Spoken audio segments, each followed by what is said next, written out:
I have come back to you again. I'm going to be doing a video about the Azathoth expansion for Cthulhu Wars. Yes. I got this with Onslaught 3, and I just opened it.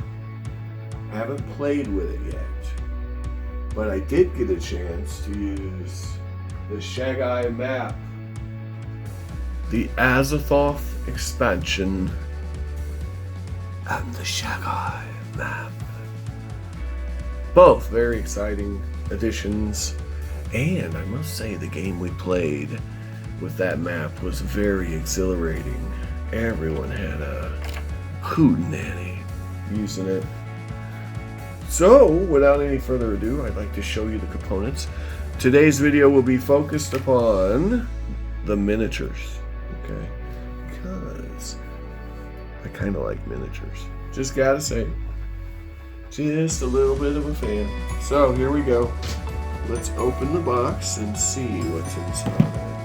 Alright, first thing you'll see is this lovely Azathoth, the game rules. Very nice addition. Now, keep in mind all these are neutral units. They are not your run-of-the-mill faction. No.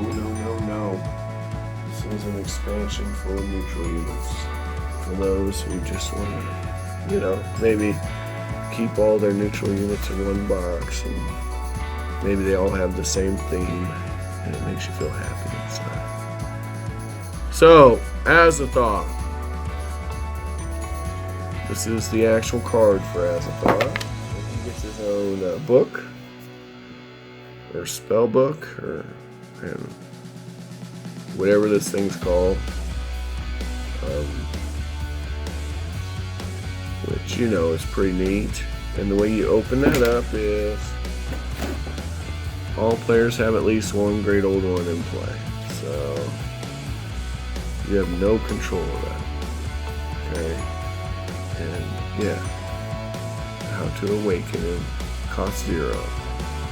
You must have 8 power in your Great Old One at your control gate. Roll 1 die and add 2 to the total. Then lose that much power, i.e. it will cost you 3 to 8 power. All enemy players choose and simultaneously reveal a die. Each receives power equal to the revealed number. The player with the lowest score loses 2 doom points. Some spot on the doom track. The dice and place the Azathoth clip on that spot on the doom track. Place Azathoth at your controlled gate, equal to the position of the Azathoth clip on the doom track. Demon Sultan. If Azathoth is assigned a kill in battle, roll 1 die. Lower the Azathoth marker by the amount shown on the die. If the marker reaches 0, Azathoth is killed.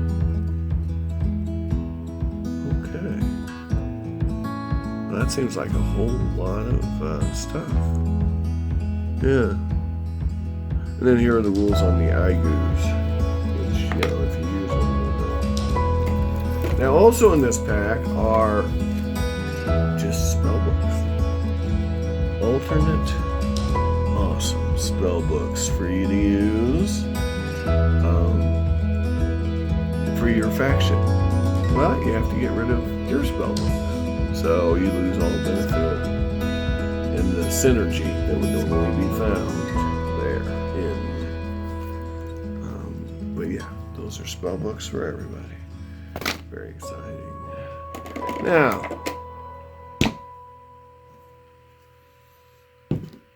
Eva. Hey, little sister. Hey, you're messing up my video, yo. I'm trying to make videos up in here. Yeah, my captive audience wants to see what I'm giving out here. They don't want to see you preening yourself. Well, anyway, this is Azathoth, the miniature. It's quite impressive, as you can see by our 4-scale friend here. It's quite big. It's a large, nasty sort of beastie. Not something your party would run into in any other role-playing game. Alright, so Peterson Games is well known for having big and lovely miniatures, especially with Cthulhu Wars.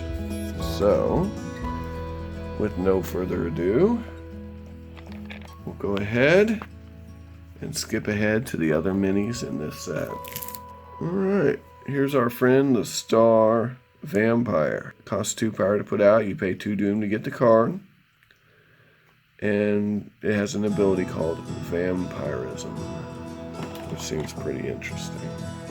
Now, here is the mini. There are 3 of these bad boys in the box. Which is fun. Certainly a gruesome little beastie, I would say. What are you thinking?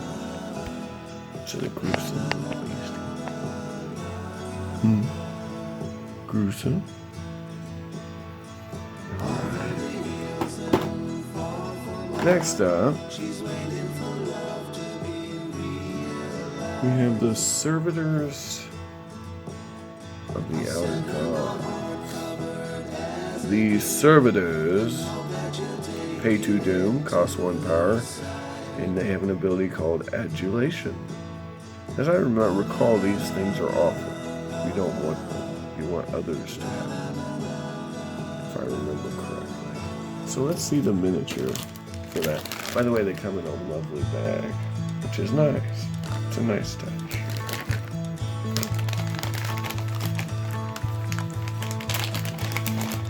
Alright, here is our Servitor. Now, again, very specific minis on some of these. So it'd be interesting to use for other games, as you would have to come up with custom rules for it. Or try to find something that it approximates. So this would be maybe a gibbering mouther, right? With a flute. Moving right along. There's actually quite a few creepy crawlies in this one. The Dimensional Sham. So 2 doom, costs 2 to put out, 2 combat. When summoning it, you get Walk Between Worlds, which is an ongoing ability. But you know, I mean, looks pretty neat to me. I'm sure you can find a use for this. Well, let's look at the mini. That's a real cool design. Alright, here's our Dimensional Shambler. I don't know. Some sort of mutant. Some sort of wild experimental undead. Of course, an aberration of some sort, as aberrations are largely based on H.P. Lovecraft work. I mean, it's not an awe-inspiring sculpt, I don't think, by any means. A little bit of a mess. But they're probably supposed to look like that. Okay, so here is our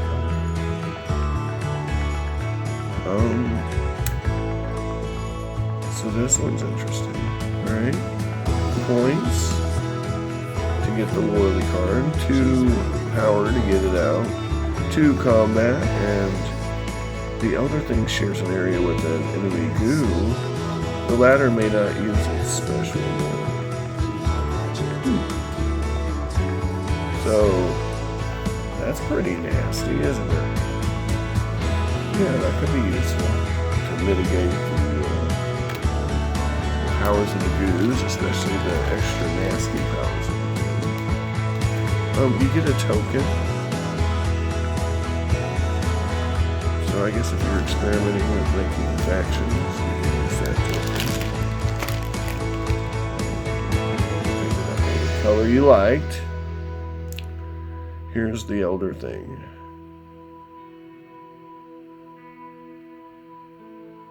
Which, you know, is pretty creepy. Yeah.